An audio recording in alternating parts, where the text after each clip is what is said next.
محمد. الحمدللہ رب العالمین والصلاة والسلام علی رسول اللہ. اما بعد فاعوذ باللہ من الشیطان الرجیم. بسم اللہ الرحمن الرحیم. والکاظمین الغیظ والعافین عن الناس واللہ یحب المحسنین. صدق اللہ العظیم. اللہم صلی علی سیدنا مولانا محمد وعلی آل سیدنا مولانا محمد وبارک وسلم وصلی علیہ. معزز و محتشم ناظرین، ربیع الاول شریف کی بابرکت ساعتوں میں آپ کی خدمت میں ایک دفعہ پھر حاضر ہوں. حضور علیہ الصلاۃ والسلام کی سیرت طیبہ کے جہاں بہت سارے درخشاں اور روشن پہلو ہیں، ان میں سے ایک آپ علیہ الصلاۃ والسلام کا حلم و بردباری ہے. حلم اور بردباری ایک ایسا وصف ہے جسے اللہ رب العزت نے اپنے تعارف کے ساتھ پیش کیا ہے. اللہ رب العزت نے قرآن مقدس میں ارشاد فرمایا واللہ غفور حلیم، کہ اللہ رب العزت معاف کرنے والا ہے اور حلم و بردبار ہے. حضور علیہ الصلاۃ والسلام کی سیرت طیبہ میں جب دیکھا جائے تو ہر طرف حلم و بردباری کا نمونہ نظر آتا ہے.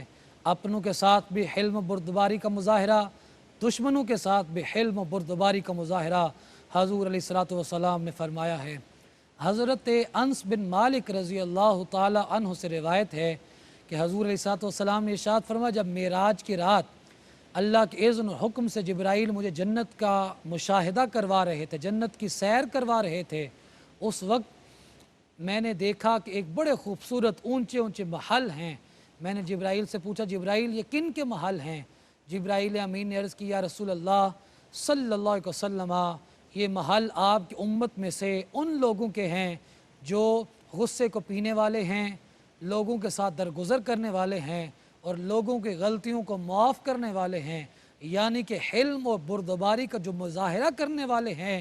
اللہ رب العزت قیامت والے دن یہ جنت کے محل انہیں عطا فرمائے گا. حضور نبی رحمت صلی اللہ علیہ وسلم کی سیرت طیبہ میں یہ واقعہ ملتا ہے. یہ سیرت کی جتنی بھی معتبر کتب ہیں سب میں یہ واقعہ درج ہے. حضرت عبداللہ بن سلام رضی اللہ تعالی عنہ یہ روایت کرتے ہیں کہ یہودیوں کے بڑے جید عالم تھے زید بن سانہ. وہ روایت کرتے ہیں، خود اپنا واقعہ بیان کرتے ہیں. وہ کہتے ہیں کہ ہماری جو کتب ہیں ان میں نبی آخر الزمان صلی اللہ علیہ وسلم کے بعثت کے جتنی بھی نشانیاں ہیں وہ بیان ہوئی ہیں، وہ سب میں نے یاد کی اور ایک ایک کر کے میں نے محمد الرسول اللہ صلی اللہ علیہ وسلم میں تلاش کرنا شروع کر دیں. ساری نشانیاں پوری ہو گئیں. دو نشانیاں ایسی تھیں جو باقی رہ گئی تھیں. پہلی نشانی یہ تھی این یسبک حلمہ جہلا، کہ وہ نبی آخر الزمان وہ شخصیت ہوگی جن کا حلم، جن کی بردباری ان کے غصے پہ حاوی ہوگی، سبقت لے جائے گی. اور دوسری نشانی یہ تھی وَلَا تَزِيدُهُ شِدَّةُ الْجَهْلِ عَلَيْهِ إِلَّا حِلْمًا، کہ نبی آخر الزمان وہ شخصیت اور وہ ہستی ہوگی جن کے سامنے جتنا زیادہ جہالت کا مظاہرہ کیا جائے گا وہ مقابلے میں بدلے میں اتنا زیادہ حلم اور بردباری کا اظہار کریں گے. زید بن سانہ کہتے ہیں کہ یہ دو نشانیاں باقی تھیں. میں نے یہ دو نشانیاں جاننے کے لیے، آپ کو پرکھنے کے لیے، آپ کا امتحان لینے کے لیے حضور نبی رحمت صلی اللہ علیہ وسلم کے ساتھ تجارت کی، آپ سے کھجوریں خریدیں. قیمت میں نے موقع پہ ادا کر دی. مال جو کھجوریں ہیں وہ دینے کے لیے ایک وقت مقرر ہو گیا. جو وقت مقرر تھا، متعین وقت تھا، اس سے 2 دن پہلے میں چلا گیا. جا کے میں نے مطالبہ کیا کہ میرا مال مجھے دیا جائے. میں نے رقم ادا کر دی ہے، ابھی تک مجھے کھجوریں کیوں نہیں ملیں؟ آپ محمد صلی اللہ علیہ وسلم آپ نے وعدے کا خیال نہیں کیا، وعدے کا پاس نہیں کیا، ناشائستہ زبان کا میں نے استعمال کیا، بد کلامی کی. حضرت عمر بن خطاب رضی اللہ تعالی عنہ پاس بیٹھے ہوئے تھے. وہ غصے کے ساتھ اٹھے، کہا بدبخت جانتے ہو یہ ناشائستہ کلامی، بد کلامی تم کس ہستی کے ساتھ کر رہے ہو؟